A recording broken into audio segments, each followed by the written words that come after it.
Hey, we're back again. We made it to a second show. How you doing, Shannon? How you doing, buddy?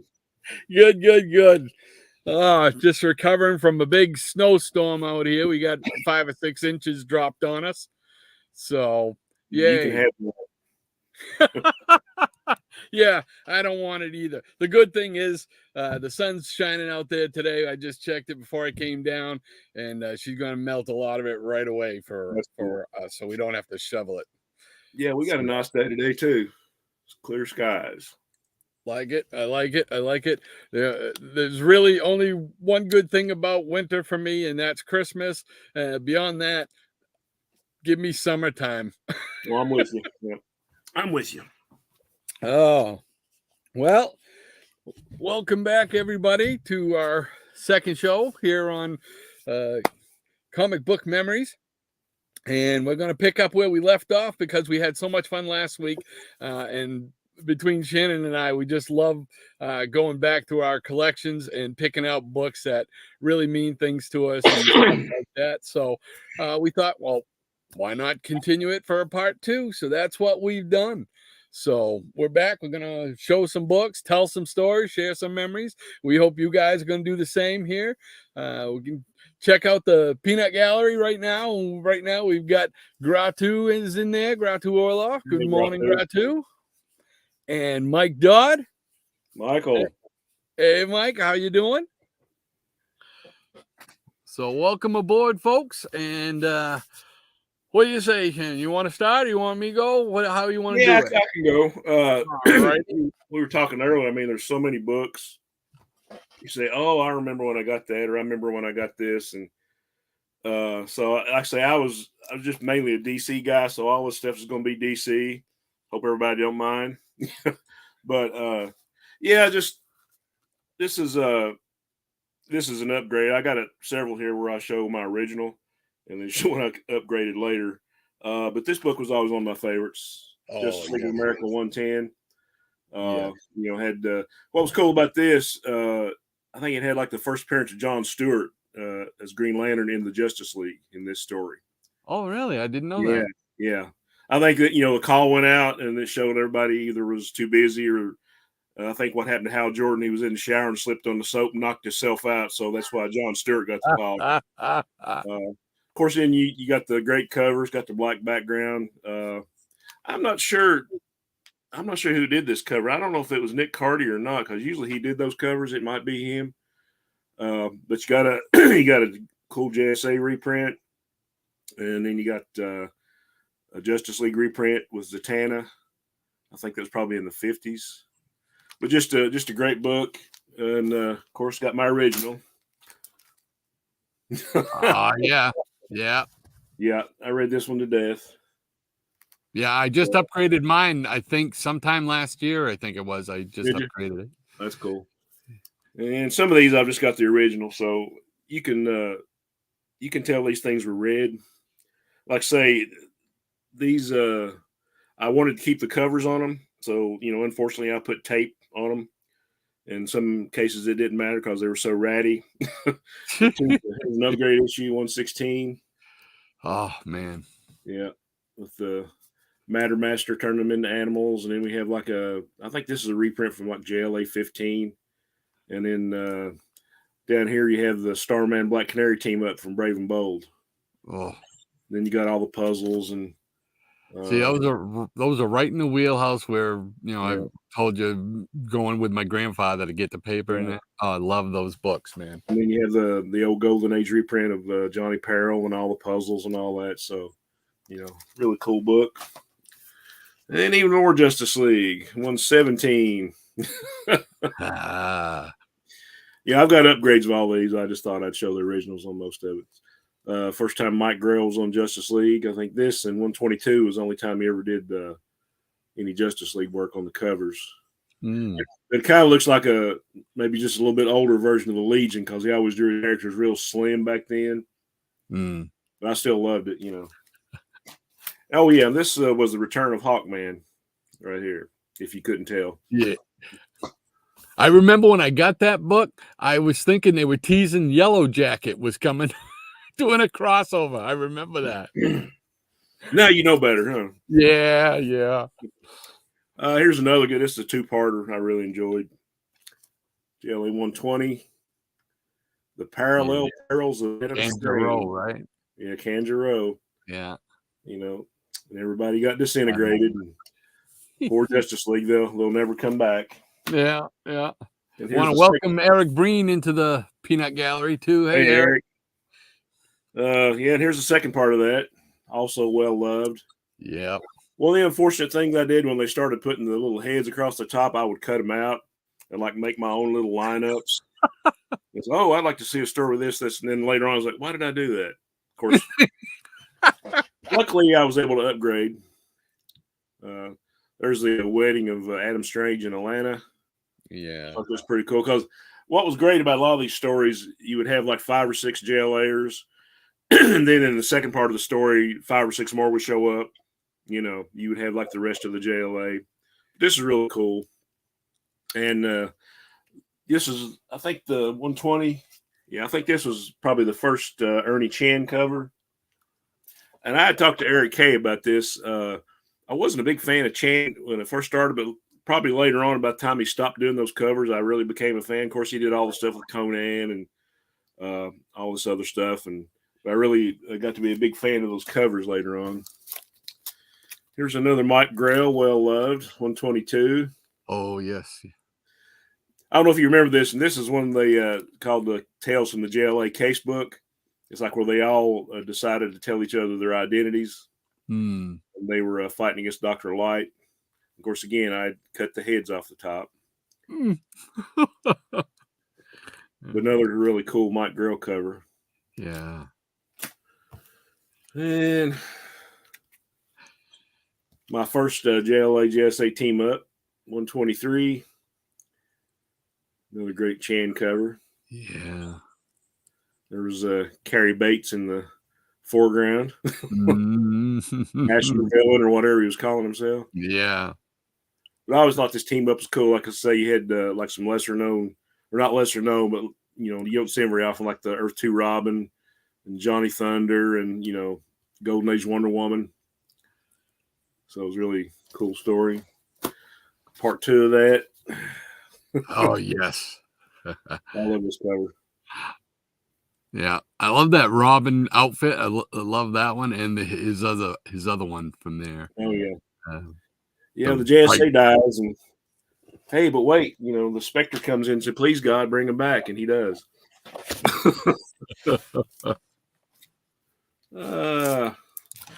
an early Aquaman. Is that costume? Oh yeah, man, I got to find that. That's from the Crisis series, right? Those figures. Yeah. So, I love that one. Here's an early Aquaman, Jim Aparo versus the Fisherman. I'll show one more and then I'll hand it over. DC Special 18. Oh, got some great reprints. Got the Flash and Green Lantern fighting Major Disaster. Some Golden Age Captain Marvel. Kurt Swan Superman. And here's my original. It's not quite as beat up as the other ones, but you know. Okay. Oh, well, let's check out the Peanut Gallery because I know some other folks have joined in. Let's see what we got. Hey, Captain Strangelove. Sure, he's here, Hans. Yeah. Lead Paint. Good morning to you too, sir. Lead Paint. And look who else is in here. Dr. Von Chilla. Dr. Von Chilla. Hey. How you doing, John? Hey, John. Glad to have you guys. Yeah, it's great to have you guys in here. Awesome. Feel free to share your stories and whatnot. We'll get them in here. What else we got going? I got to get back in the swing of this here. Here we go. Newbie, Eric Green. Rod thought that Batman was on the. Yeah. I did. I gotta admit that there was that first twinge of what? Oh, hello to everybody in the chat from Hans. Lead paint. What did I do? Did I move things? Uh-oh. There we go. Up until I was around 7 or 8 years old, I read the covers off of them. Yes. But after that, 60s onward, I took better care. Yeah. Let's see. Next. Dr. Mangilla. Howdy, howdy, howdy. 2 doctors in the house. That's it. Covered. That Justice League was a 9.8. Yeah, 9.8 out of 100. Well, thank you, Gratu. Greatly appreciate that. Thank you. All righty. So, here we go.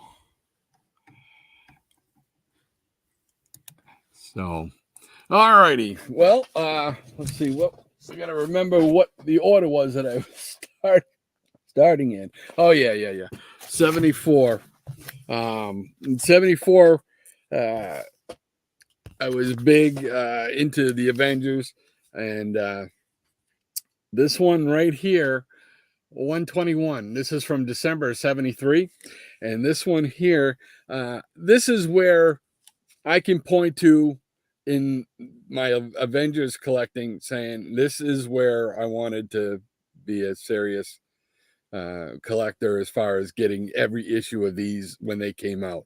So I would make it a habit to try and go the same week down to the stop and go store to see if it was out. And this is my off the rack copy because you can't see it, but what I used to do, I didn't cut the heads off, Shannon, but what I used to do was I'd get paper and I'd trace them and then draw them and then draw my own pictures and stuff like that. So I can tell on this one because Iron Man is heavily traced.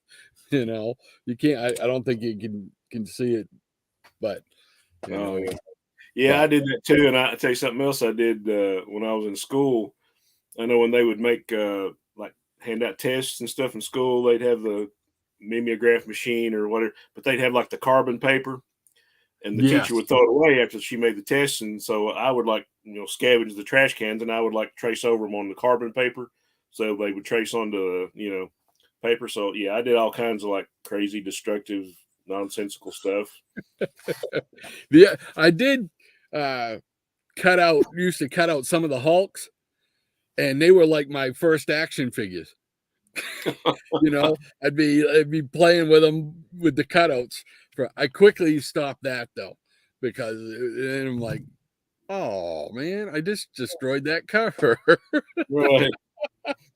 So then I missed the next issue of this. This was part of that whole whatchamacallit there. What do they call them? The horoscope guys. I can't think of their name. What is it? They were basically based on the horoscope symbols. Oh, Zodiac. Zodiac. There you go. Yeah, man, I could not think of that. Saved my life. Yeah, the Zodiac cartel, and I think this one or the next one, we find out who the main leader here is, Taurus or whatever, was Van Lunt, some guy who had something out for them. But I missed the second issue, but then I picked up this one here, the beginning with the Mantis storyline, where Libra, one of the Zodiac, was her dad or something like that. So that was, this takes me right back, because it was just like, yeah, these are the ones. I want to get these. I want to get all of them. The next issue, 124. Oh, wasn't there's a Libra character in DC too, right? There was, and he appeared in those super spectaculars. 111 was the story. Yeah, because he's on the cover, red cover, holding the balance scales there. Yeah, 125. This was on That's nice sale cover. April of 74 with Thanos. And then we got 126 here with Claw, which was a unique appearance by him because he was obviously a Fantastic Four villain for the most part. Right. So it was weird to see him pop up in an Avengers. I remember seeing that from May 1974. You know, That's cool. so, but yeah, so that's I can point to that moment, these issues in my collection, saying, yeah, that was part of where I started making that line that I wanted to really, really get these books, and not just when I could. I wanted to get them regularly, you know. Gotcha. So, all right, we'll go back to the peanut gallery here and see what we got. Lead bait. I need to get my doctorate in comics. Or captaincy. Captaincy. There you go. Let's see. Dr. Von Chilla, rather. Sorry. Strip of gutter blew off my house last night. Ooh, Been on the phone this morning to get someone to get it fixed. Wow. Ouch. Ativan is a remarkable drug.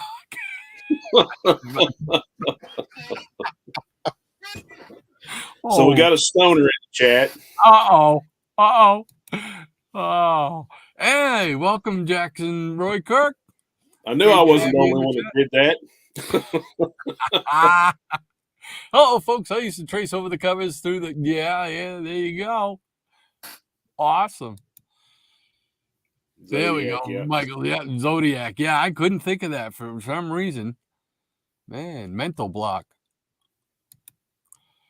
That Zodiac Mantis storyline is epic. Yeah, it was a good one. That one really hooked me. The purple mimeographs of the 70s, along with the smells of fried bacon and brewing coffee, are the most incredible odors of all time. There you go. He's not lying. Yeah. And Ranger Sly, welcome, Ranger Sly. Howdy. Good, happy Saturday morning. So, okay. All right, Shannon, back to you, brother. Okay. I think I had this book originally, and then something happened to it, so I got a replacement later on. But another one of those square bounds we like, DC Special 16. Yes. DC loved their gorillas. They certainly did. Superheroes battle super gorillas, and you got some great reprints. Superman fighting Titano and Batman and the Beast Bomb. I always thought that was a cool story. Flash and Grodd, Wonder Woman, and Alien Apes. That's awesome. Of course, I hated, I hated that stuff, because I hate anything to do with apes. Okay. Here's one I remember. Secrets of Haunted House, number 4. Ooh, yeah. Yeah. This is a run I'm getting fairly close on completing. Probably another, yeah. You see the initials down here, LD for Louis Dominguez. Mm-hmm. And here's my well-loved original copy. Well, that was the thing. I mean, you couldn't get every book that you wanted. So until you were able to get more books or new books or whatever. I mean, you just kept reading and reading and rereading the ones you had. And here's one. I'm not sure I got this one, probably from a cousin or a friend, but this is Showcase 79. This is the upgrade, actually. First appearance of Dolphin. Oh, yes. Yeah, Dolphin. Yeah. Yeah. I love the art in this is great, too. Can't think who did this. J. Scott Pike. Does that sound familiar? I'm not sure of. Might have been the writer. But yeah, here's the original.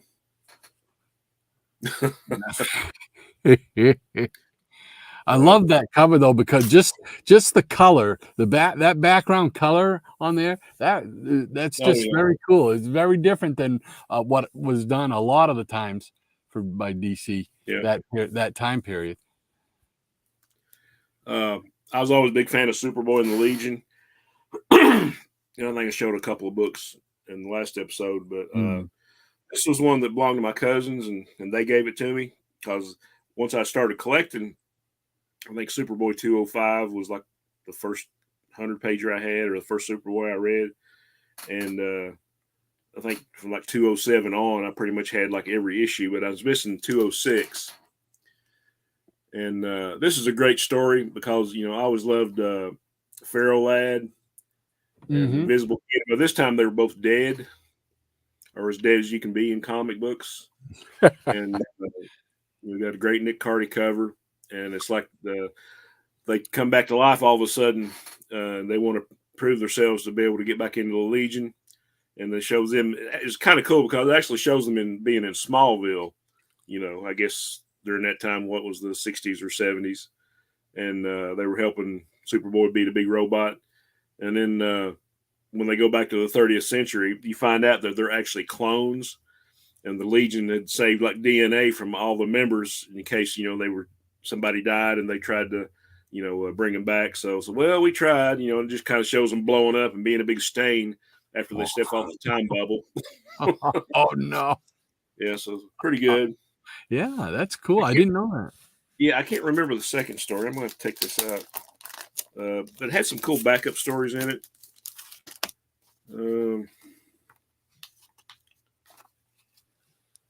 Let's see. Oh, yeah, this was a Princess Projectra solo story. I guess it had Mike Grell on that one, too. And,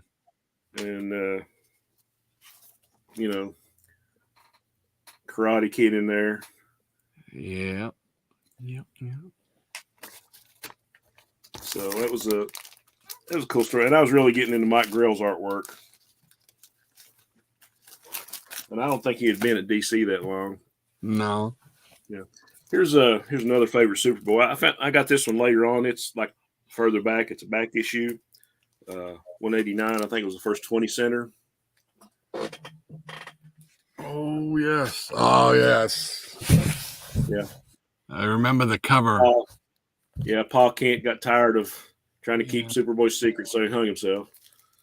Yeah, this is a cool issue. I think a lot of these were like Bob Brown and Murphy Anderson on the art. I think at some point Wally Wood was doing some of the inks on some of these. And I don't know if you would call this a comic book or a fragment of a comic book. This was another Superboy. Here's actually the book. Oh, okay. Yeah. Yeah, it's where they find the super intelligent apes. Yep. More apes. More apes, man. We were talking about George Tuska the other night. You remember? Yeah. This is the story that had like a backup called Brotherly Hate. It was kind of like the origins of Lightning Lad and Light Lass and Lightning Lord. And it was cool. George Tuska on the art. And I always love this story. Oh, that's neat. Yeah. I mean, when's the last time or the first time you ever got to see George Tuska on the Legion? Yeah, really. Like I say, it's pretty much a fragment of a book. but I would probably sell this one before I would this one. There you go. Yeah. Just want to maybe pass it down to the grandkids. Let's see, why are you giving me an old piece of paper? Maybe when they're older and they can appreciate it, They'll appreciate it, absolutely. Yeah. You started them early. Yeah, here's a title I love. First issue special. Oh yes. Yeah. Got Metamorpho by Ramona Fraden. Yes. And I always love Metamorpho, and I know you're a big fan too. Yes, absolutely. Everybody that has read this and collected knows that that they were like doing it like showcase, featuring a different hero every issue, just to kind of see if they caught on. I think the only book out of this series, or there was 2 books that actually continued on, was Warlord. He was in number 8, and the Return of the New Gods, when they brought the New Gods back. Oh yes, yeah. I always love this issue. I think I only have 3. I have the Metamorpho, I have the Creeper one, and I think I have the Lost, the New Gods one too. Yeah, there was 13 issues. This is a favorite. This one always kind of creeped me out when I was a kid. It's like, oh look, there's like a hanging head or a mask on the wall, and it's talking to somebody. It does look like a creepy head. Yeah, this is classic Kirby. Of course, this character showed up later on, and he actually turned into another character in the Justice League. This was the Mark Shaw Manhunter, and he turned into a character called the Privateer. I don't know if you remember that. Yeah, I do. Now that you mention that, I do remember. Yeah, that was the one that character turned into. Yeah. So I love this issue. And I love this one too. Here's number 9, Dr. Fate. Oh yeah. I love this. I mean, it's got a great Kubert cover, but you got Walt Simonson doing the interior art on this. Nice. It's just a great story. I'm not sure who wrote. It might have been Martin Pascoe wrote this, or Bob Rozakis. I can't remember. One of those 2 guys that wrote the story. But this is an awesome story here. Man, I don't know how you keep all that information in your head, man. Well, it's just I'm saying when you're reading this stuff, and you got to wait for new books, or wait for your folks to get you new books, or when you get a few bucks, you just read them over and over and over, and it kind of. And this one, I guess it's a family thing, because my dad is the same way about westerns and western actors and movies, and my son is the same way now about movies. And I was like, well, it must be in the genes or something. That's weird, because this is what I'm like that, like you say, with the westerns and stuff like that, with the movies and the old TV shows. I can do that with the actors and whatnot, but for some reason I never did that with comics. I memorized some of the artists, the ones that I like, but it just amazes me when you can just pick up a book and rattle off who did it and all this. It's amazing, man. That's cool. Well, I'm sure there's guys in the chat that can do the same thing. I mean, Breen has got that encyclopedic memory, and a lot of those other guys in the chat. And this, I didn't have this one originally, but it was one of my favorite issues of the series. It's number 12, the first appearance of the Mikhail Tomas. Which Starman is that? Yeah, I think he's probably like the second one that ever appeared in DC. And but yeah, you got a great Kubert cover, and got some really nice Mike Vosberg art. Here's something I want to bring up too. I kind of started to get back into some new books with DC and a few Marvel. There's a book out right now. I think it's like a 12-issue limited series called Danger Street. Of course, one of the issues in this series was called Dingbats of Danger Street. What they've done, they're taking all the characters that were in first issue special and throwing them all into one story. So you've got this Starman, you've got Warlord and Metamorpho and Lady Cop, and all of them in one big. I don't have the book right now. I think I got to come in a week or so, but it's out in the comic shops right now. It's called Danger Street. But all the characters that appeared in this series are story.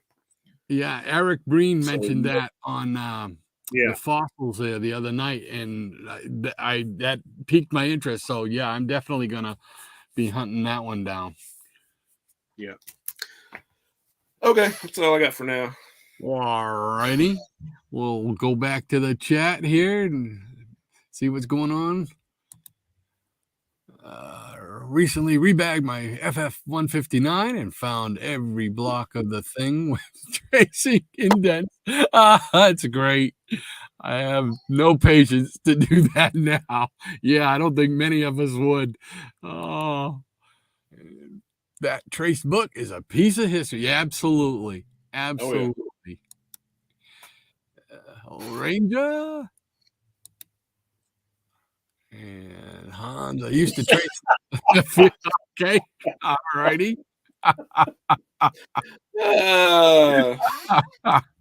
All right. Ranger Sly. Yes, J. Scott Pike usually did romance books for DC. Yeah. He drew beautiful women.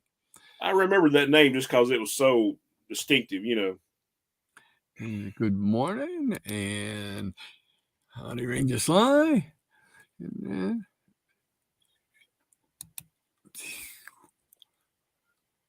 A lot of great people on the chat today. Yeah, this is awesome. I love it. Eric, hey kids, Daddy hanging himself comics. Wholesome entertainment for the whole family. That's it. Oh, hell yeah. Oh, hell yeah. Yes.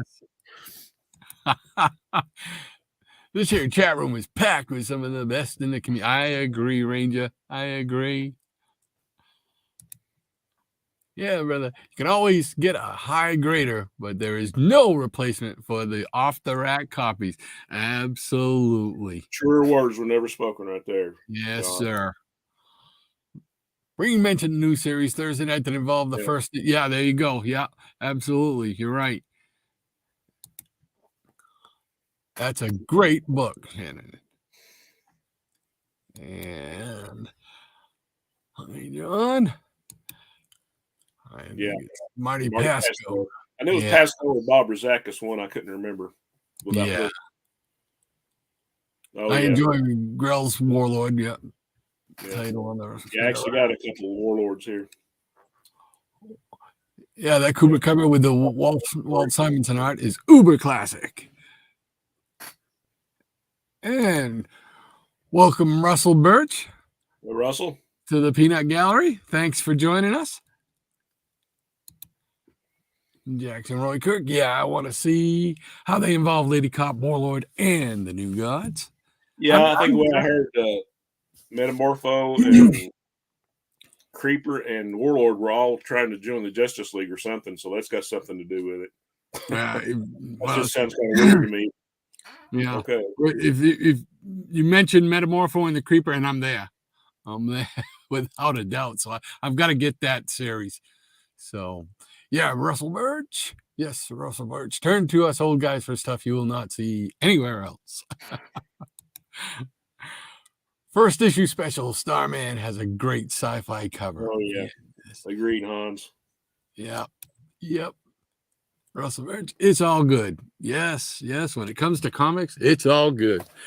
It's like, like ice cream.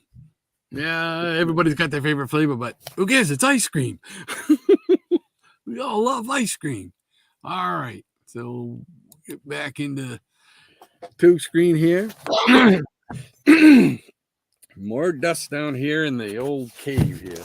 The next books that I picked out to show were ones that were kind of important to me in the Hulk run, being a big Hulk fan.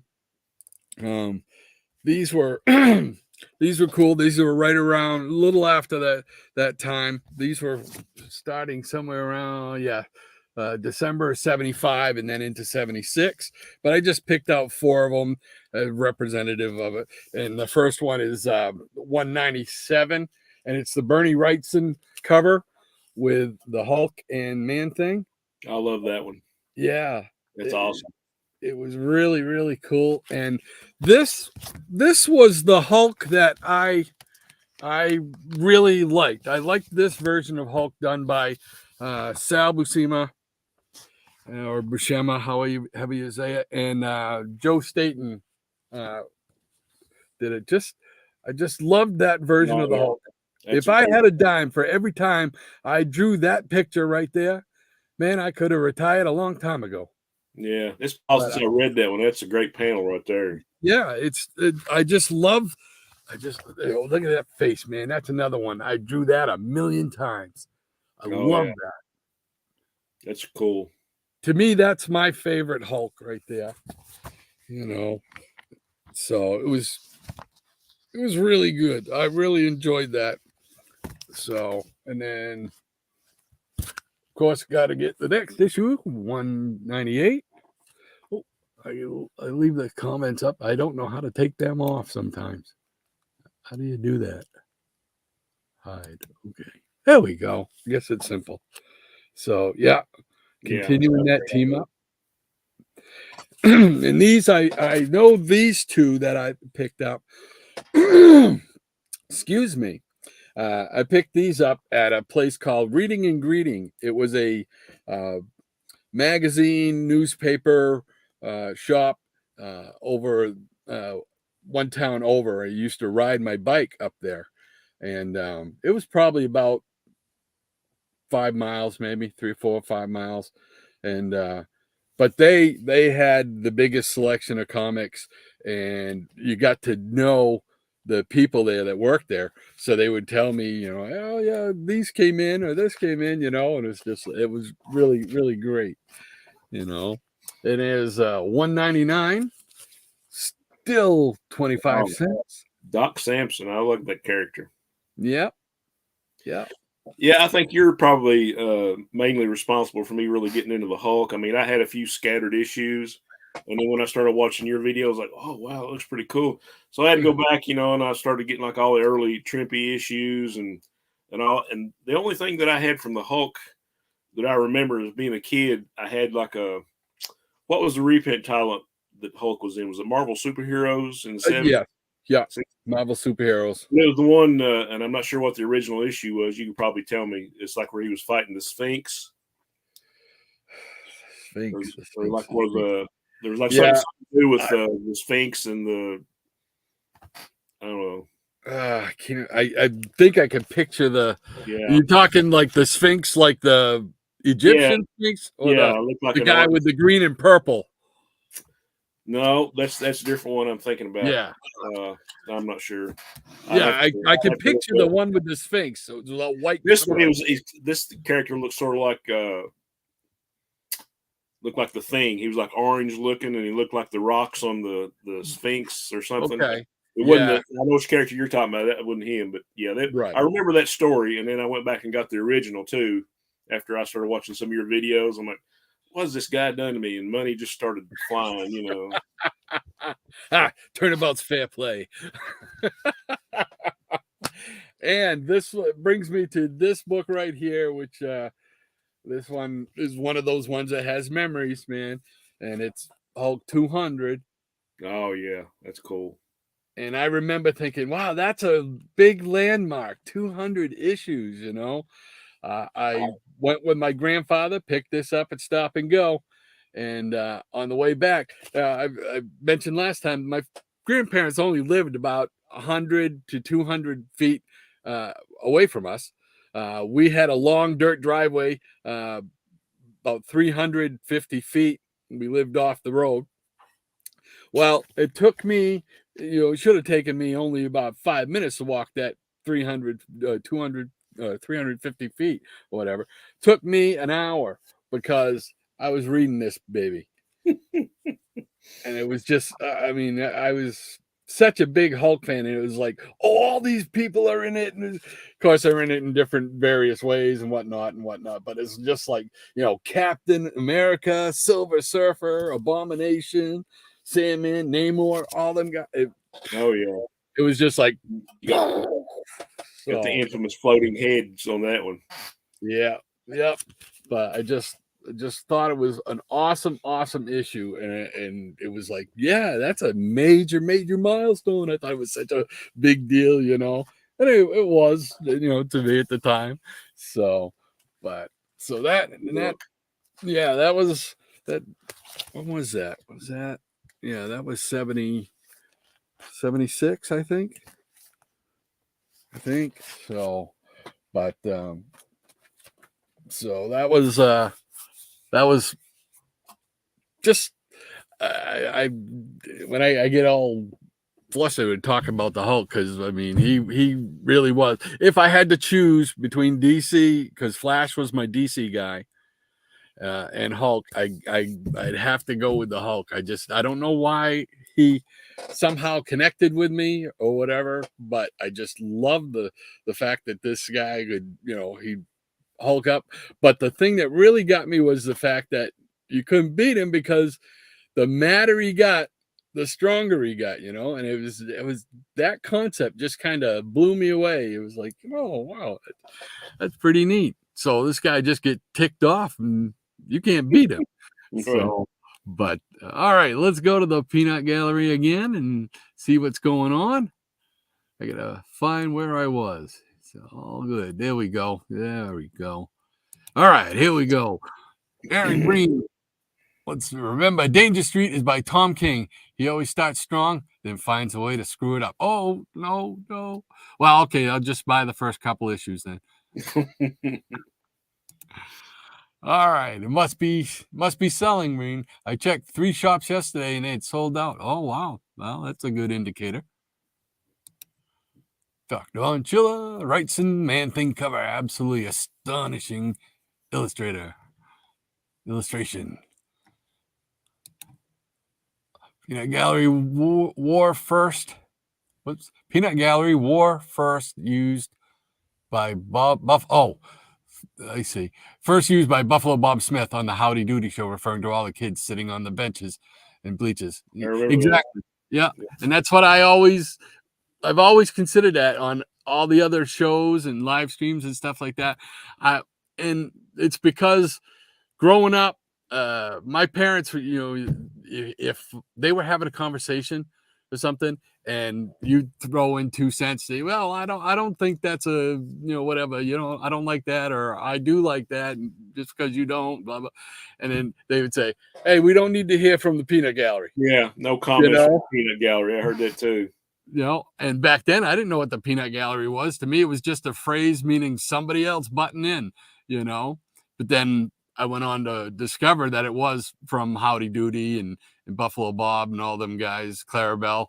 So, but yeah, and so when we were doing this, it was no brainer for me. I was going to call it the Peanut Gallery. So let's see. All right, Wrights and Art is comfort food for my soul. Love that. Yeah. That's awesome. Hey, Eric, I don't think stores ordered heavily enough. Yeah, we got a few copies ourselves. Hopefully he's good and orders pick up. Yeah, because I'm going to go out and hunt it down. I might even get out there today and check and see. I think we all help each other spend money. Yes, absolutely. I don't know how many times I've seen things on Fossils or some of the other live streams that I didn't know about, and got to go hunt it down. Especially this guy sitting to the left of me or right of me. Yeah, I don't know if help is the right word. Well, like I said before, you enriched my enjoyment of my collection by the stuff that you show. Yeah. Russell Birch, great artwork and storyline too. Yes, sir. Hulk 200 was the last Hulk issue I bought off the rack until 222. Wow. You'll have to explain why there was a break between. Yeah, more information. Yes. Rodney is a man crushing on the Hulk. Absolutely. I mean, unabashedly, So, let's see. Peanut Gallery was first. Okay. Did I go backwards? Somehow. Sorry, I thought I erased the first comment. Must be the whiskey in my coffee. Hey, gents. Good morning. Spinner Rack. Welcome. How's it going? All right. Peanut Gallery won out over the hoi polloi. Yeah. The hoi polloi. The hoi polloi. Yeah. Okay. I think we're caught up there. All right, Shannon, what else you got to show me? I'm ready to go. Okay. For some reason, and I probably talked to you about this before, like when I was a kid and I bought an issue, a lot of times the issue I picked up was like number 2. And that wasn't like a conscious thing. It's like that was just what was on the stands. I was probably just, okay, well, I missed the first issue and here's number 2. But a whole lot of books that I collected started with number 2, and I had to go back and find number 1. Here's one of my favorite books, Warlord number 2. Oh yeah, nice. Yeah. Yeah. And I think about all these that I read to death, I upgraded at some point. I'm going to put you, whoops, I put the wrong one on there. Hold on, Shannon. Where'd you go? There we go. All right, hold on. I'm going to put you full screen because I want to see what you're showing. Yeah, this was a great story. I think this was like the first appearance of his friend Machiste. I think that's the way you pronounce his name, or Chisti. Mm-hmm. Can't remember. Okay. I always loved Grail's Warlord. Another square-bound book that I loved.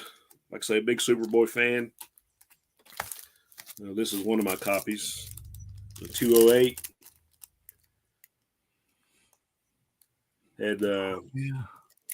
had like a new story, and I think they fought the Legion of supervillains, and then you had like a solo Superboy story. I think George Papp did a lot of the art on these reprints, and then you had a nice Legion reprint. I guess that was the Luck Lords. Yeah.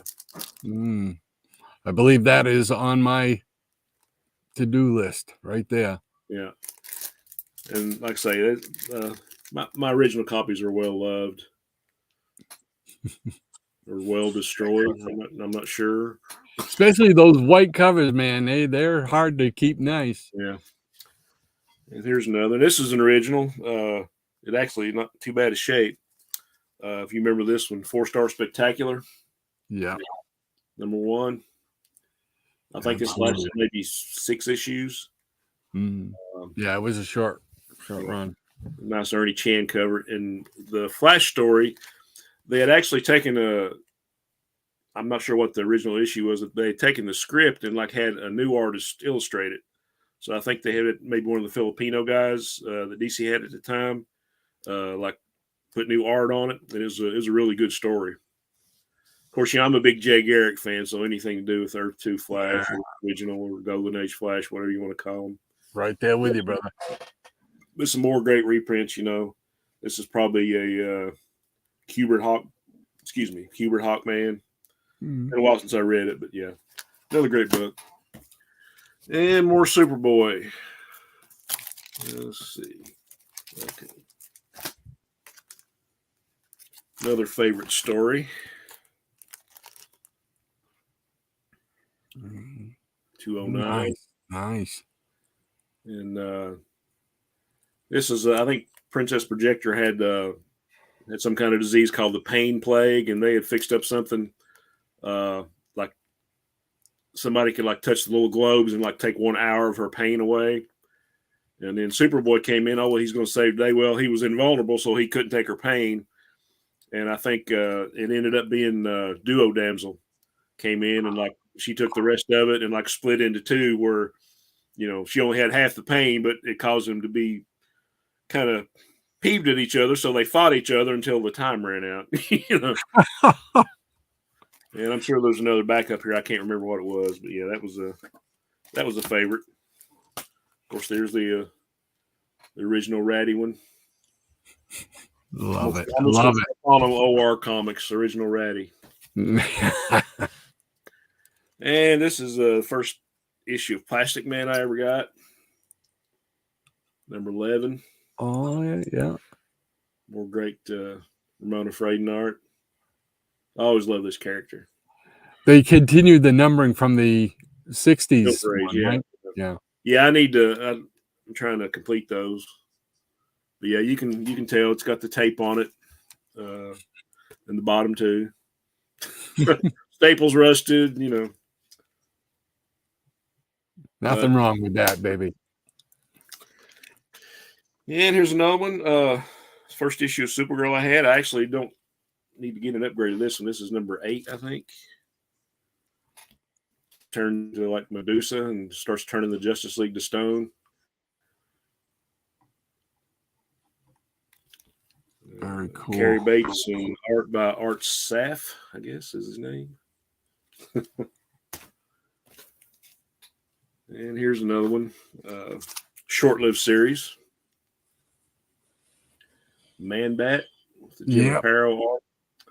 Got Steve Ditko on the interiors. Yeah, I went out and I never did see any after this, and later on I found out it was only 2 issues, and I had to go back and try to find number 2. And okay, that's all I'll show for now. I got a few more, but I'll save those. All righty. It's here, and we'll pick up the chat again. Baby Dave. Hoi polloi sounds too classy. Yeah, I admit. I agree. Good morning, Dave. You guys start too early in the morning for those in the mountain time zone who want to sleep in on a Saturday. Oh, sorry, Dave. Yeah, I think it's like with me with the fossils. It starts too late because we're in different time zones. 8 o'clock time when I'm taking my sleep aid. Yeah, I'm not, even though I'm not running that same schedule anymore. I find by 9 o'clock I'm ready to nod off. Let's see, Activan for Dr. Von Chillo, whiskey and coffee for Dr. Strange, Captain Strangelove. Oh well. Yeah, Dave, I'll be taking a nap after this. Yeah, you won't be the only one. Okay, because I'll be taking a nap again. All right. Friend gave me a nice bottle of Irish whiskey for Christmas. Might have to go to the Irish coffee route this morning. There we go. Yeah, I just got another free bottle of bourbon at work. So. Go for it, Finnerack. Classic Legion. Karate Kid was my favorite. Very cool. Oh, Shizzle Shannon.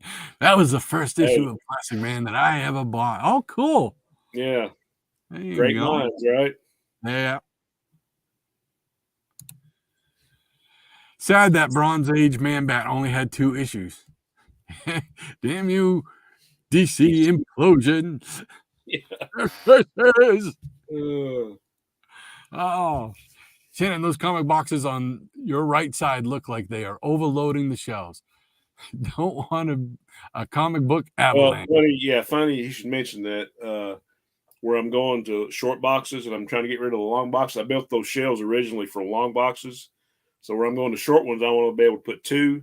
So I've got some wood cut and I'm gonna like extend those shelves on out just so I can have more support for that. So yeah, I don't want the avalanche either, Dave. Michael Dodd says, so instead of off the rack, OTR actually stands for old, torn, and ratty. There we go. There it is. Could be in many of my collection. That's for sure. Michael coined it right there. Yeah. James Higgins. Hey, James. Welcome to the chat. Great to see you here, too. And we got Cap Strangelove once again. I remember Machiste. I think I call it Machiste. That's why I as a Hercules character in the Italian strongman movies created by Gabrielle D. And I'm not gonna try it. And then, yeah. If I'm spelling it right. Oh, wow. Way back. That's cool. Yeah. I'm with Shannon. It's easier for me in the morning. I often have to bail out on the Fossil Show second hour because it's too late for my internal clock. Yeah, I hate not to get on there and hate when I am on there, I have to leave because I know I'm missing out on a lot of good stuff. Yeah, man. 8 p.m. is bedtime for me nowadays, but I'm up at 5 a.m. There you go. Yeah, I'm more apt to follow that schedule myself. You know, I can, man. You just, now I've been doing it for so long that your body just automatically goes to, oh, yeah. You know, so it doesn't. Usually what I'll do, I'll set my clock and then I'll wake up like 15 minutes before. I'm like, oh, man. Yeah. Yeah, I loved all the Batman stuff. Man, that was good reading. I love Batman family and villains. Same here. All right. Okay, let's see what we got going next. I think we're gonna do this stack here because this was about mid-70s, if I remember correctly, and I'm sure a lot of you are going to remember these, but man, these come back to me. They take me to Wednesday nights. Grocery shopping was Wednesday night, and we would go to a place, IGA Food Liner. The magazine rack, spinner rack, was my babysitter while they were getting the groceries. But I remember when these started. Oh yeah, The Treasury editions. yeah. We talked about that the other night. Yeah. Yeah. Well, I'm gonna try and. There we go. So yeah, I remember seeing this. I was just another thing that blew my mind when I approached that magazine rack and saw they had like a special stand for this cardboard stand, and I'm like, oh my gosh, it's like huge, a huge comic book. It don't get no better than that for a kid. No. So. And what was cool too, you could really see the details on the artwork. Absolutely, and it was just great to see. It's just so huge. Oh yeah. I still remember that feeling when I approach it, walking up to that, seeing that, and going, "Oh my gosh, what is this?" Now I just remember the first. Not even the first 10, probably the first 6 or 7 of these. So in my collecting, I'm trying to get the ones that I remember. And I remember this was the first one I got to buy. Oh, that's great. That's cool. I need to get a lot of those. I've got most of the DC stuff, but I really need to go back and find a lot of the Marvels. And they didn't have the DC ones there. I don't remember. And that's the only ones I ever saw. I never saw the Marvel ones. I guess it's just all how the distribution was and how stuff was allocated. And of course, there was this one here, number 3 with 4. Oh yeah, yeah. Who doesn't want to see Kirby in a big version? Absolutely, man. That's just added to the magnitude of the stories and stuff, you know what I mean? Because I always thought Kirby's run and stuff when they did the Thor and stuff, and of course Stan writing or whatever, they just were like larger than life stories because they were about gods and they had all these fancy worded titles for the stories and stuff. I just really always intrigued me, and I just thought it was really cool. Seemed like every conversation in those stories started with "thus" or "behold" or yeah, and the whole language, the thine and thee and thou, and this was the second one that I bought. Talked my folks into this one. Oh yeah, can't imagine why. I'll tell you what I liked about the Marvels over the DC was that they did the sound format on those treasuries. The DC was more like, I guess, what they call saddle stitch or whatever. Saddle, yeah. These were stuff.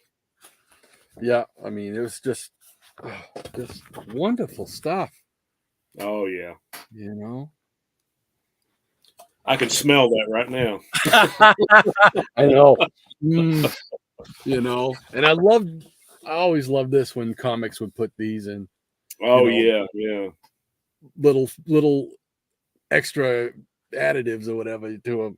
Yeah, I remember. I don't know if it was a treasury, but I remember a Batman and where like it showed, I guess his skyscraper or whatever it was in Gotham City and how it all went down. And oh yeah, that's pretty cool. Yeah, and then on the back you got all the issues that are not doing this justice, but this way I go. This way, I guess. Oh, I'm going all over the place. Out of control. And then this is one that I had to find. I didn't get it, but I had to get the Avengers because aside from Hulk, Avengers was my next big title in Marvel. Kirby, yeah. Yeah. Whoops. Great pin up there on the back. Oh yeah, yeah, it is. So cool stuff. Yeah. This is just, oh, where is it? Right here. John Buscema doing the artwork. This is Till Death Do Us Part, the Oh yeah. whatchamacallit story there. Yellow Jacket and Wasp, and just I loved his art. I love his art. I love both the Buscemas, however you want to say their name. I love both of their artwork. To me, that was the Marvel that I grew up on. Now I remember the other ones too, but those were the ones, those depictions by them of those characters that I loved, Avengers and Hulk and them. That's what I really remember when I think of my childhood and Marvel and whatnot. Then we got 76. Oh yeah. The Bicentennial Battles. Love that. Yeah, I think I just recently got that one in the last several months, somewhere over there. Yeah, I think I got this one just last year. Yeah. I'd have to look through. Yeah, all my treasuries and those sizes are like on the shelf, so they're all like kind of packed in. So I'd go back through and of course, it'd be remiss if I didn't show that one because I remember this. And this one here, number one, it was pretty awesome as a kid because it was like, wow, two major heroes from companies crossing over, and you got a sense of how big of a thing this was. But also, this is where I learned to draw standing posing like this.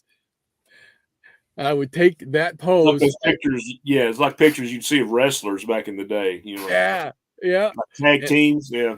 And I would take this pose of Spider-Man, and again, if I had a dime for every time I drew it, but what I do is I take that pose, recreate it, and draw my own superhero, character and whatnot. So it was like just those just memories that you have. I remember she's sitting down in front of the TV watching cartoons and just drawing, having 2 or 3 sketch pads around, just drawing, sketching, tracing. Love that. So, all right. So let's go and catch up on the chat once again. Let's see. I'm gonna find where I left off. Boop, boop, boop, boop. Wow. And there we go. Bedtime. There we go. Man, that was a good rating. I love Batman. Okay. Yeah, I remember that one. Same here, Dr. Monchilla. Hey, Paulo. Oh, hey, Paulo. Welcome aboard. There. Okay, saw and bought my first treasury at Mile High Comics around 1979 or so. Bought it on the spot. The Olympic ski. Oh, yes, I got that one right over there. Yes, yes, with Hulk and Spidey. Absolutely. Lead paint. I just picked up a copy of the Conan Red Sonja treasury a couple days ago. Wow, $5. Wow. That's a bargain. Nice. Yeah, that's only comic book related thing they had at the antique store. Oh, isn't that great when you walk in? Shannon just talked about this. Me and Shannon did about these places that you walk into and you just happen to know, there's something in there for me. There's something in there, and you go in and it might take you a while, but you find that item that that's going home with me. Dude, that Fantastic Four treasury changed my life. I expanded from just Monster Comics to Super. I know that was played a big part in your childhood, growing up with that. I've heard you say that on your many of your videos. So absolutely.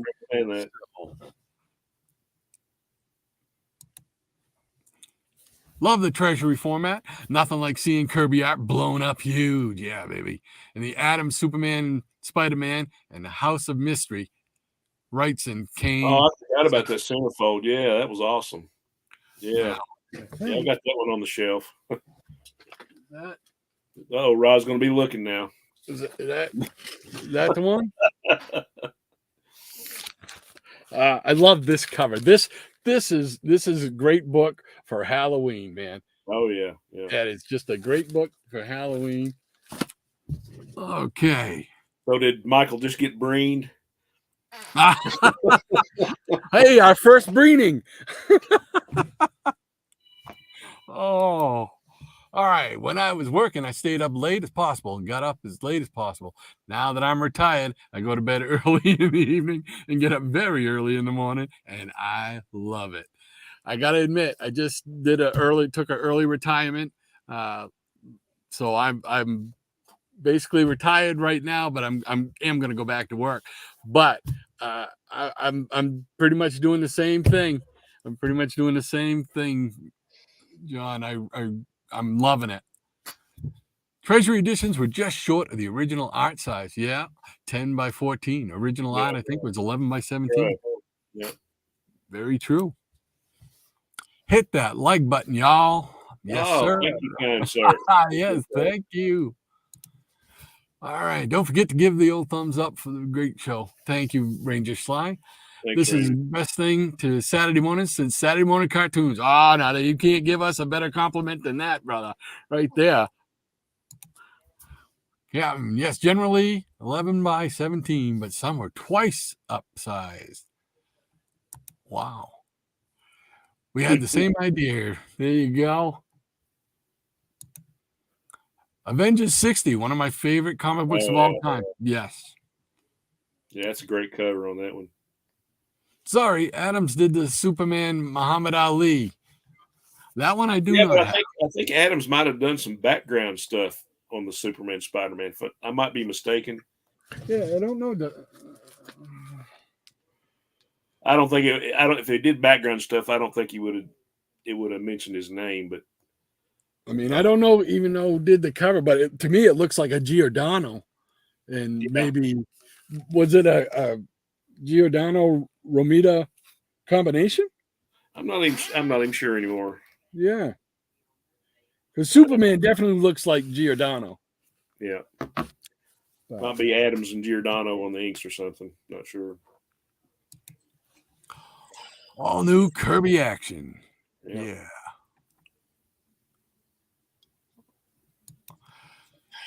Bring this lie.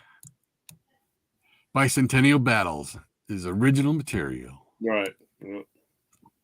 Yes, this is T. Boom. Superman versus Spider-Man. Ross Andrew masterpiece. And that's saying a lot. There we go. Or maybe the art size was 10 by 14 or 15 in the late 60s. Yeah, Ross Andrews is one of those artists. I don't think he gets enough praise. You need to keep an eye on the chat every 30 seconds or so. I'm doing my best, Paulo. This is new to me, brother. I'm trying. Howdy, Paulo. Paulo, how are you doing, old buddy? Hey, Doc, I'm teaching the fossils how to stay fresh. There you go. Yeah, Paulo, you got to keep us old guys funky fly fresh. Oh, my gosh. All right, my work here is done. But you need to go to bed later on Wednesdays, John. I go on the 4-Color Fossils and go to bed at 2:30 in the morning. Oh, I don't know how you do it, Paulo. I really don't, brother. I can't do that. Oh, that's it, Rod. I have an extra copy of that House of Mystery coverless from Flea Market and framed with the Wrights and Kane centerfold. Oh, that's cool. Yeah, that's neat. Neil Adams was brought in to touch up some of the faces on Superman. That's what I read. Spider-Man book. Cool. All right. Okay. All right, Shannon, you're up again. I got one more little small stack here, a couple of books. All righty. Here's actually a this was like a first for me.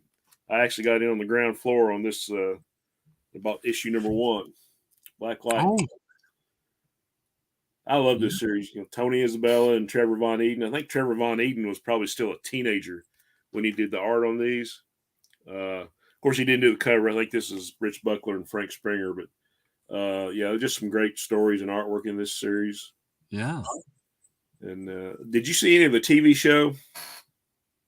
Yes. Yeah. I've only seen like 1 or 2 episodes of it.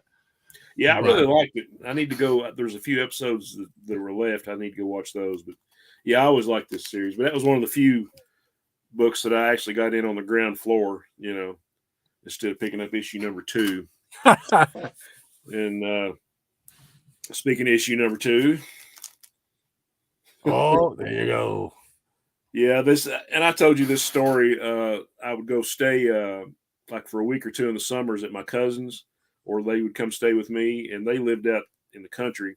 Well, we kind of all lived out in the country then, but their cousins owned an old, like an old general store, an old country store, and we would gather up pop bottles in a wagon and lug them down to the store, and buy like baseball cards and comics and candy or whatever. But they didn't have like a comic rack. I mean, they just had like a few comic books, like in a little stack. And this is the first one that I saw on the top, and this is actually my original, which is saying something because this actually looks pretty decent, except for a few creases. But I love this story, and I recognize the artwork, from Commandy and some of the other stuff that I started reading. But I always loved the story, and I always loved, Mr. Big, which stood for Bigelow. So this was always, I love this series, and I really love this story. Got a great cover. It's almost like a picture frame cover in a small sense, Right, yeah. And you can't beat a DC 20 center or a Marvel 20 center. There you go. And to continue with the number 2, Freedom Fighters. Oh, yeah. I've got a big love for this book. Of course, I'll show you my original, and you can tell I've got a big love for it. I always thought it was an entertaining series. I really liked the series. Yeah, I mean, it was one of those. It was like Legion of Supervillains. I really loved that, and it just lasted 15 issues too. But yeah, this is like the second part of the 2-part story. Of course, this is a great Dick Giordano cover, and you had Pablo Marcos doing the interiors on these, which he didn't do a whole lot of superhero work. And from what I read, he really didn't enjoy doing superheroes. He was more into the Conan stuff and the fantasy and horror. But yeah, he did. I really loved his artwork in this. And this was one of those. I mean, DC, you would have these short run series, and you would hardly ever have the same artist writer team for more than a couple of issues. So it was kind of, I don't know how many different people worked on this book, but I mean, there was a lot. I think the first issue, which I'm going to show in a minute, it might have had like Mike Royer artwork and Chick Stone or somebody. But anyway, this is one of my all-time favorite books, all-time favorite series. And I always thought the Silver Ghost was a cool character. And like I say, this was my original.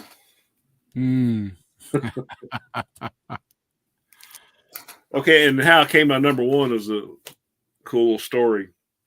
I used to, when I had study hall in junior high, I would, when I'd get done with my work and everything, I'd sit there and where I just got into this, I mean, I would draw all the heads. I would have my own little page of floating heads of the Freedom Fighters, it'd be Uncle Shannon, Human Bomb, and Phantom, and all that kind of stuff.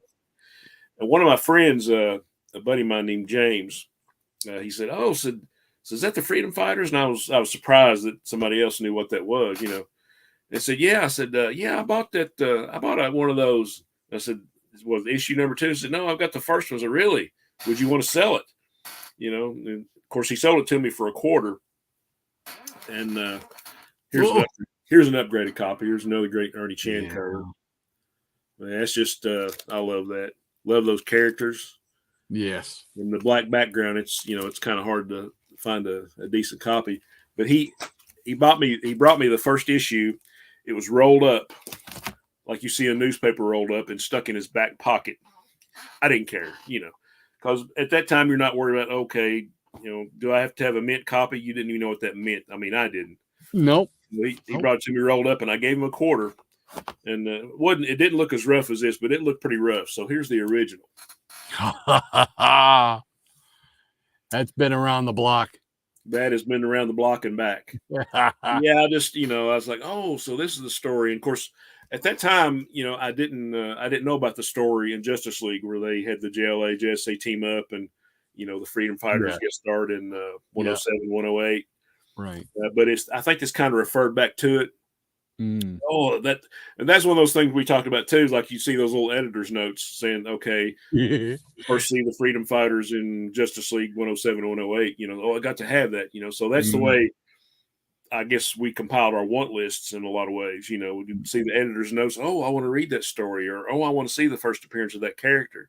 Yeah. So, that was one of those things where that made you want to buy the back issues, and that's when I got into the whole catalog craze I was telling you about when we were talking before. I'd see those little ads and I'd cut them out, send SASE or send quarter or send 50 cents for catalog. And I would have 3 or 4 of those coming in every week. And then I finally got to where I could start ordering some, so that's how I filled out a lot of my silver and bronze age collections. But there's so much about this group and this series and this book just brings back so many great memories, you're 12, 13 years old and you're really getting into comics, and you're drawing all the heads and the figures and making your own heroes, and so that one brings back a lot of memories too. So great stuff. That's very cool. Okay, that's all I got. I could pull out more stacks and we could do this all day long, but we don't want to all day long. Well, the Freedom Fighters there, when I first started going to a couple of small conventions that they had around here, there was one place they used to hold it in the backside of a restaurant, and there was a guy there who usually you'll find somebody who is fairly priced, good prices and stuff like that. Well, he had like the first 10 issues of Freedom Fighters, and I already had the series, but his books were so much nicer than mine. I bought all 10 of them. Right there. It's just like, wow, thank you very much, man. It was like $1 a piece. Man, that was hard to pass up. And if I'm not mistaken, they're in one of my long boxes, and they are still in the same plastic with the red dots with the $1 logo thing on them or whatnot. But yeah, that's one of those. I'm a sucker for teams, so anytime you get a new team, even some of the bad guy teams, Wrecking Crew, the Crime Syndicate, we both love Squadron Supreme, Squadron Sinister. Yeah. All those ones. So they're great. Okay, I'll try and go through these fairly quickly. Now I'm up into 1977 and Justice League. There is 139. And this one that's the first of the Giants size. Yeah. And Neil Adams cover, and this is my off the rack. I can tell because I got a split rip right up the spine, about up to here. This is one I need to replace or upgrade rather, and keep this. But this is my off the rack, right from the Stop and Go store.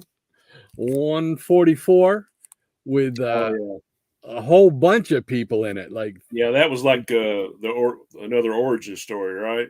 It was of what was it? I don't even remember who this character was, but it was like, I mean, they got vigilantes in there, they got Blackhawk, they got Robot Man, they got the Challengers, Plastic Man.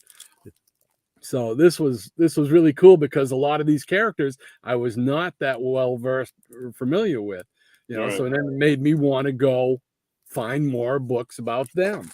I might be reading this wrong, but what was that story about? Like the White Martians from Martian Manhunters?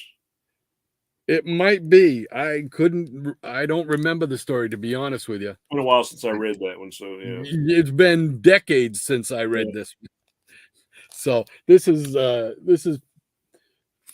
still in one of the original plastic bags, because I can tell because of the tape job I did on it. So, and then of course you get into the summertime, and you got 147 here, and it's the annual team ups. Yeah, I saw that one. I think I might have even known that was coming because from the direct currents section they used to have in the Amazing World of DC Comics. I think I might have known that one was coming. Yeah, July 1977. Fuzzy memory serves, but I mean, the Legion and JLA and JSA. I mean, you can't go wrong there. No, that was. Yeah, because usually it was just the JSA and Justice League, but they had the added feature of the Legion in this particular one. Yeah. And of course the second part of that, 148. Oh yeah. So, love that. And then the do you have more you say you want to show, or no? I'm good. I'm good. I'm done. Now, I'm just gonna quickly go through these. We were talking before. We both love Brave and the Bold. Well, this is from 81. So now I've graduated high school, graduated in 1980. So now I'm out in the working world, and I'm still buying comics. And Brave and the Bold was one of my top DC groups of titles. I mean, behind Justice League. So this one here is Brave and the Bold 177, and it's Batman teaming up with Elongated Man. Now, there's nothing super spectacular about that. You'd say, well, okay, it's Elongated Man. But what was fascinating to me was in this book, at this point, they did it for about 4 or 6 books, and I lost a piece of paper there. What they did was they would put a little teaser in there, give you a hint of who was going to be appearing in the next team up with Batman. So I dropped my piece of paper, so bear with me while I try and find that little thing, and it's going to be back this way.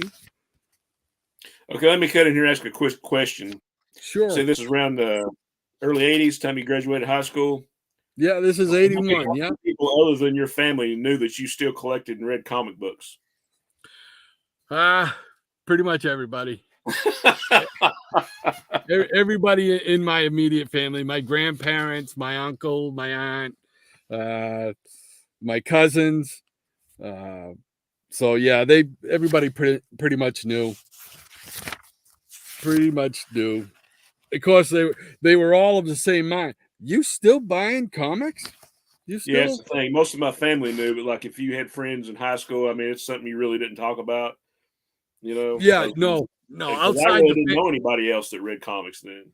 Yeah, no, neither did I. You didn't talk about it in school or whatever, and you're almost like you were collecting on the sly or something. Yeah, exactly. You didn't bring it up unless somebody else brought it up first, So, and you never brought it up in front of girls, right? I was that smart. Don't talk about that. I was that smart. Yeah. Yeah. All right. Well, here we go. I found it. Right here. If you look at, I gotta just hold this back a little bit gently. Where's my camera? Right there in that panel, you see a shadow on the right side. Oh yeah, the creeper, right? You can tell that's the creeper. So, but that's all they give you. They just show that, and of course, the next issue is the creeper. And I think in this one, this one I got marked as well. So this one here, Batman and the creeper are going over a fence, and if you look, I can't do it and look at the same time. If you look against the moonlit sky, you can see a spaceship. The Legion cruiser. There you go. They belong to the Legion of Superheroes. And of course, who's in the next issue? Legion of Superheroes. And I really thought that was a clever thing. I enjoyed looking through the book because I'm not just enjoying the story, I'm also looking for that clue. Yeah. You know, you were like a detective, you know? So. Yeah, I didn't pick up on that. And like I say, me and you were talking earlier, and I think probably the first time I heard about that, I heard you say it. And then in that Team Up companion book, it had a big article where it told about that. Yeah. I mean, it's just fun stuff. I know I'll do one more so I don't bore the folks out there in the peanut gallery, but let's see here if I can find it. I know which one I'm looking for. Where are you? This was the story with the Batman teaming up with the Spectre, who is one of my favorite characters. And of course, they're going to make it difficult on me, aren't they? But let's see, it was here. Yes, there it is. There it is. Okay, this one's a little bit more difficult because of the Jim Steranko style background here. Yeah.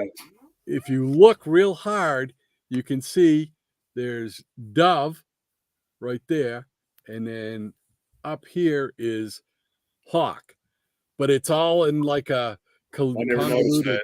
Yeah, that's pretty cool. Yeah. So, I mean, I really thought that was a clever thing, and I really enjoyed it. Just enhanced the books even more. Just made me love them even more. Oh, yeah. You know? So that's what I got. So let's head to the peanut gallery one more time here. Let's see.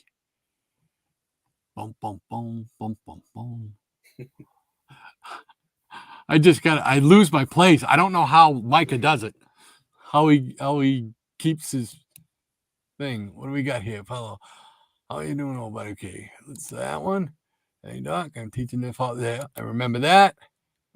My work is done.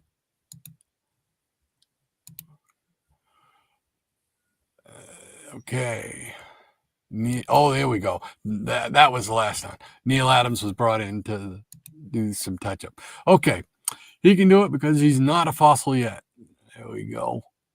No, he is not actually a real fossil. He's a comic fossil, but not a real fossil. I'm not a fossil. I'm just on the endangered list. Well, there's no way I can do that, brother. It always come back to the booze, doesn't it? Yeah. Russell Burt says, I love that series. Awesome. Nothing beats a 20 center. Yeah, I know John would chime in on the 20 center thing. We've had lots of conversations. Ah, yes. Early days of wheeling and dealing. Of course, back then, if somebody had known besides my friend that I paid a quarter for that book, then they'd be like, "Are you crazy?" Because they were selling comics for a nickel at yard sales. So. Oh yeah. Oh yeah. I forgot about that. Yeah. I treasure the high grade copy of Freedom Fighters 1. You gifted me. Yeah, I had a few duplicates. Excellent. I loved in the JLA Avengers story when Hawkeye called the JLA a knockoff Squadron Supreme. I remember that. Yeah. That's classic. JLA 14, great issue. 144, great issue. Yeah, that was. Yeah, I agree. It was chock full of everything. Yeah, I remember that story too in the Morrisons. White Mountain. I wanted to say White Mountains because around here we have an area called the White Mountains. The White Martians appear in Grant Morrison's first JLA arc in 1996. Yeah, that was a good storyline. Yeah. Irish whiskey in my coffee. It was tough for most kids to get back issues in the 70s. Yeah. I ordered catalogs from comics, classified ads, Robert Bell, Richard Alf. Oh, I know you've mentioned them before. Yeah, Shannon. Robert Bell was like the first guy that I ordered from. Richard Alf, I remember seeing those ads, and I had the catalogs, but I never did order any from him. Yeah, but all the back issues were like 75 cents, $1, $2. Never once occurred to me to do that. And I saw the ad. I remember seeing the ads. It just seemed like you told me that, because I figured, okay, he did like a bunch of us did, and he ordered back issues from the catalogs. No, it was just like a foreign thing to me, just it was going to be beyond my means to do that for some reason. I don't know. JLA took care of that Hawkeye problem by running over him with a snowplow.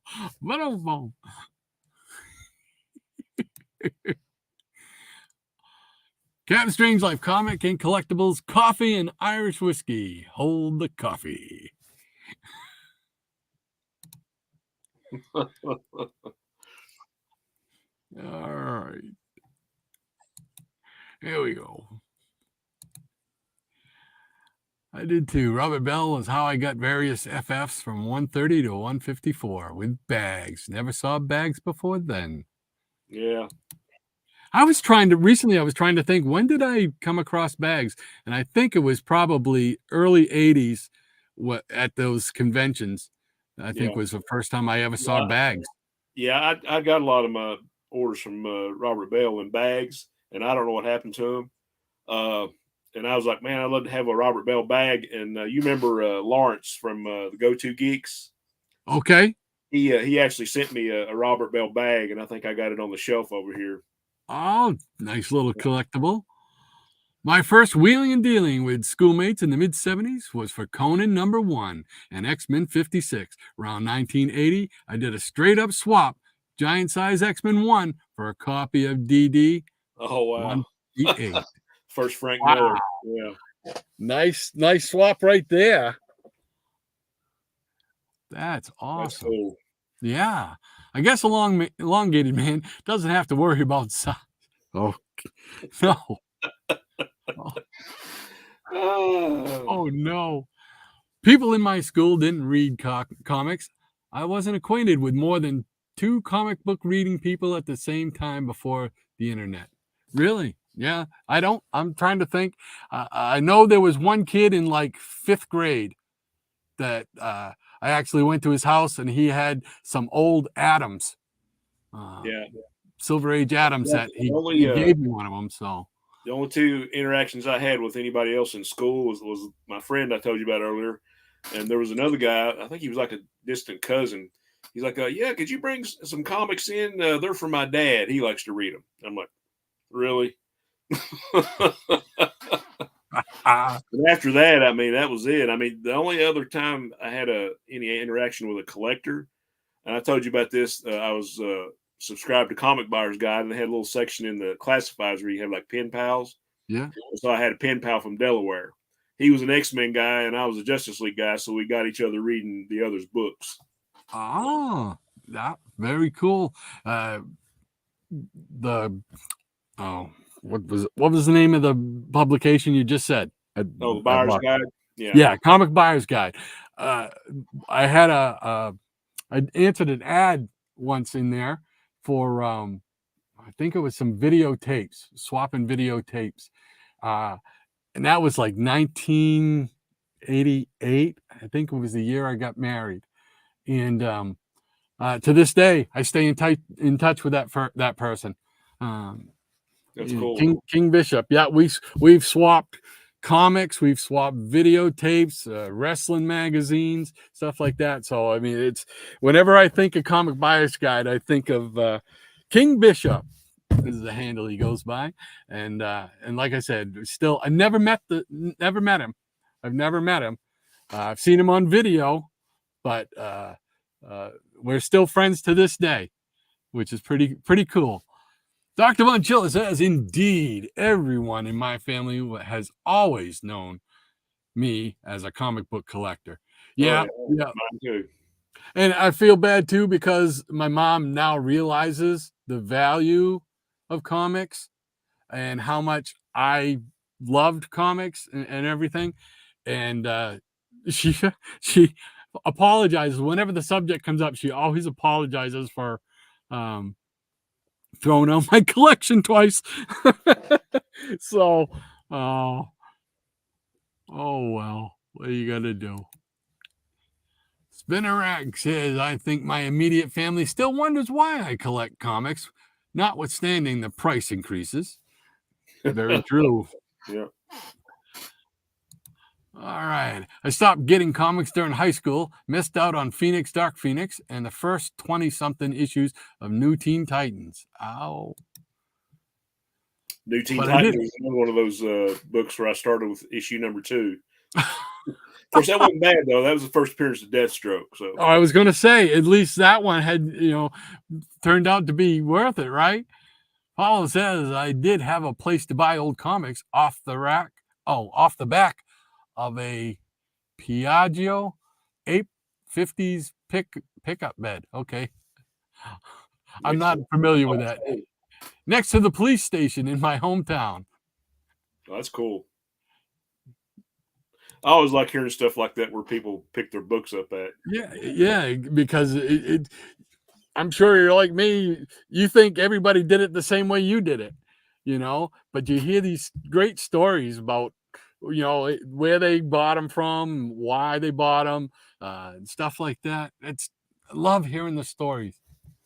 My immediate family encouraged comics, especially my parents. I kept it to me and my closest friends, who also collected in school. No girl ever knew. There you go. Keep the code alive. I always wondered about the girls back then. Did they let anybody know that they read romance comics and Archies and whatever else they were reading? You know what? I cannot remember ever meeting a girl who read comics until probably at one of those conventions. Yeah, my cousin. I've got 3 first cousins. They're all a bit older than me, and they always read Archie comics. So there was always like a stack of Archies. They had the Archies, and they had like the biggest 45 record collection I ever saw in my life. I mean, they had stacks and stacks of them. And there was always something going on the turntable. Wow. Well, they were letting you get out of the police station when you bought your comic. Were they letting you get out of the police station when they bought your comics? Yes, another bad joke, I know. Dave needs to do stand-up. Oh.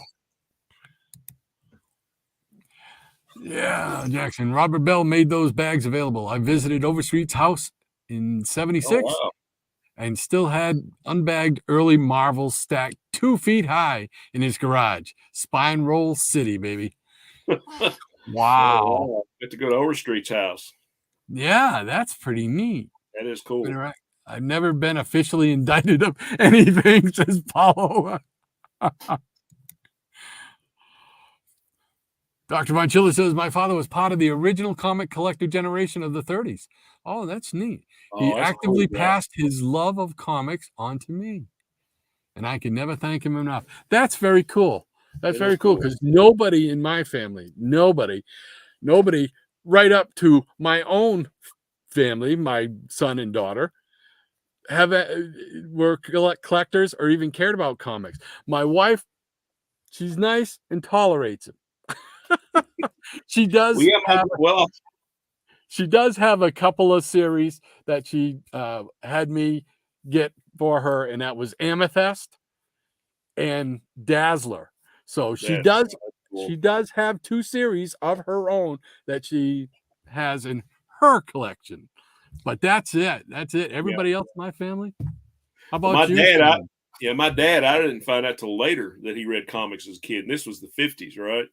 He said, yeah, I used to get Captain Marvel Adventures and Black Hawks and Captain America and all the Westerns and all the war stuff. And I started thinking, okay, early to mid 50s, because he said he was a teenager around the time he started reading them.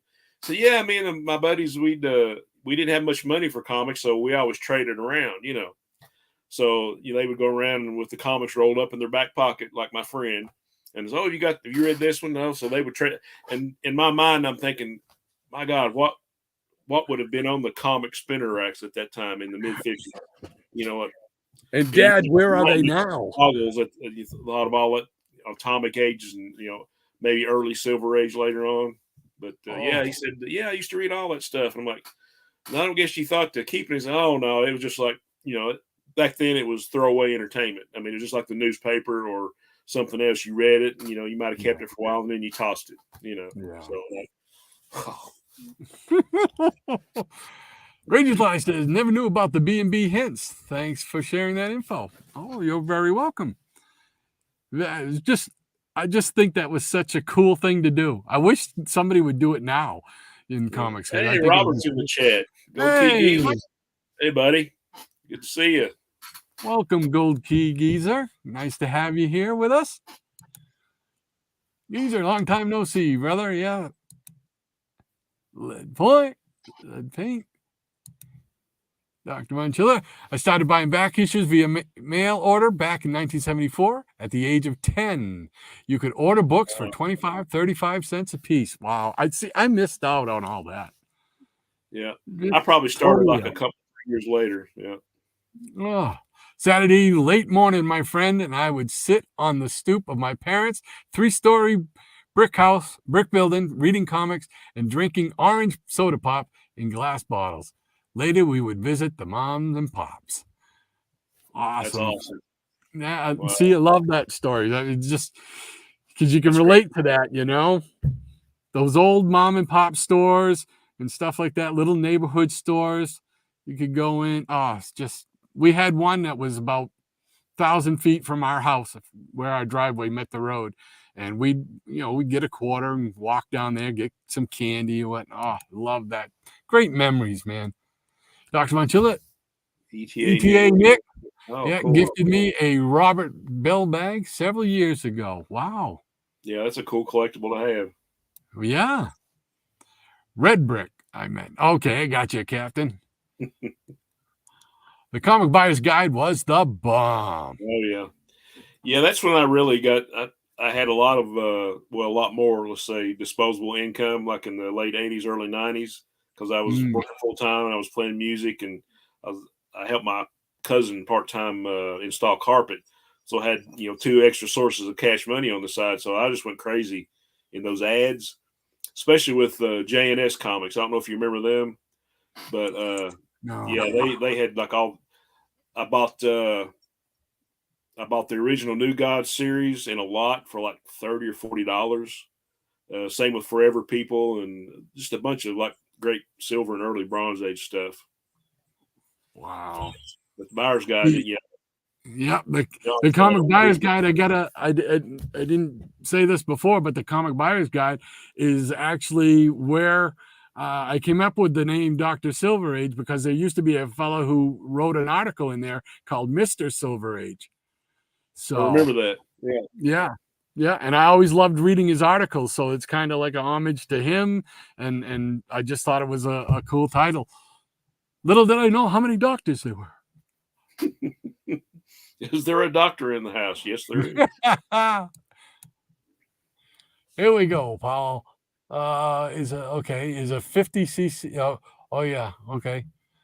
You know what? I should know more about vehicles than I do, because my dad was a mechanic all his life.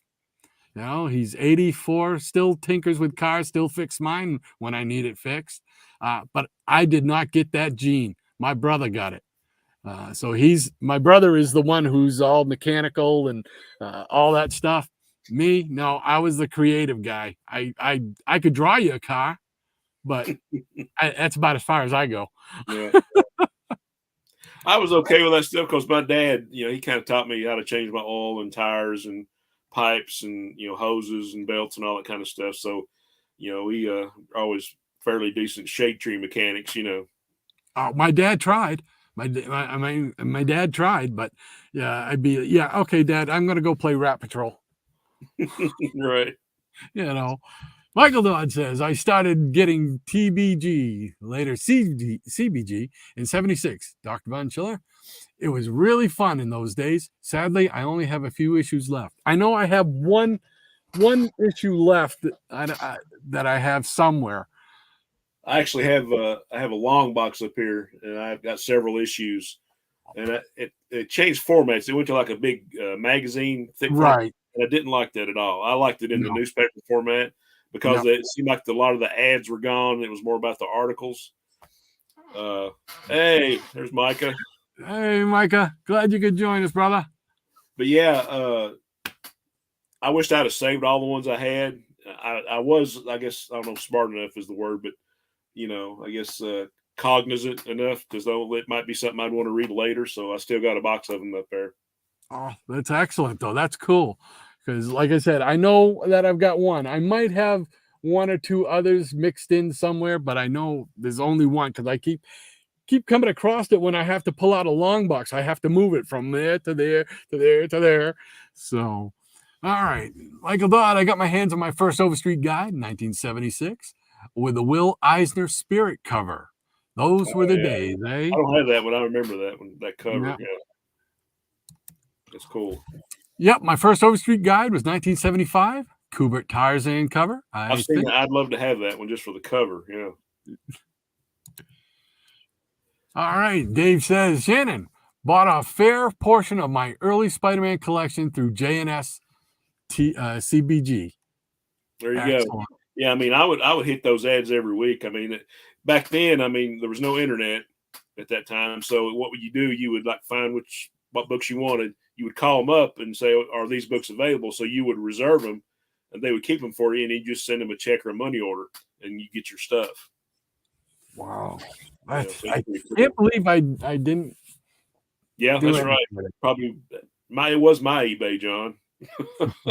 Yeah, by God, was the eBay of 70s and 80s? Yeah, you want to go through those ads now and look and see what other stuff I should have got cheap. I guarantee you probably have some of the ads from my friend in there in some of those. I bet you. All right, what else we got? That moped story with the comics is great. That is a cool story. Dr. Von Schiller says, "Yep, JNS was awesome." Yeah, I think it's another one of those places that's in out of New Jersey. Like Red Bank, New Jersey was the place. Wow. Well, what do you say, Shan? We made it through another one. Hey, what we going on now? Well, close to 2 hours again. Yep. Wow. It goes by so fast. It does, yeah. You can't believe it. It was great. We had a great peanut gallery today. I want to thank everybody for coming in and hanging out with us for a while. Because otherwise it's just me and Shannon. Yeah. And we're going to talk about comics anyway, so That's right. So we love it when you guys show up and you can join in, share your stories and your memories with us, man, because we all have the same passion and love for this medium and these characters and everything. So it's I just want to shout out to maybe some of the guys that came in late on the chat. If you want to go back and watch the rest of this episode or watch last week's episode, and you guys got any questions or want to make a comment about something we showed before, I mean, all that is welcome. I mean, we'll talk about comics till the cows come home, So, and we have many times. Whenever Shannon and I get on the phone, my wife knows not to bother me for a good hour and a half. She says, but she gets a kick out of it. She goes, "I just love listening to you guys talk because you guys laugh so much," she says. It's because so many of the experiences and memories we had from being kids are like almost the same. It's different because, I was raised up, in a little bit more of a rural area. And things kind of diverge, like about where we got our books and all that. But like a lot of the memories are the same. Like, oh, what did you feel when you saw this book? Or, did you like that artist? Just it's so much is the same, and that's why we laugh so much. Like, oh no, I remember that, or I did the same thing, And that's the same part of these guys in the chat too. I'm sure they, and some that I know I've talked to, same experiences, same feelings about comics and artwork and the stories and characters. So it's all good. This is how you came across them, why you buy them, where you bought them. You got those memories. Just wonderful. It's wonderful, and that's why we wanted to come on here together and share these stories and listen to you guys' stories. So thank you all very much for joining us. We really appreciate you taking time out of your life, your schedule, whatever it be, to hang out with us two. Fossils. Yes, we are fossils in more ways than one. Right. So, all right. I guess that's going to do it for this episode. So we will be back next week. Any last words? I know that sounds ominous. Any last words, Shannon? Tune in next week and we'll see what we come. Appreciate all you guys hanging out with us. All right, then. Till next week. Chat there. You guys have a great week. Hope everything goes well for everybody. Hope you pick up more comics, and then bring your stories back here to share with us next Saturday morning. 10 o'clock, we'll be here. All right. Shannon, thanks again, brother. Thank you, my friend. We'll see everybody next week. Take care.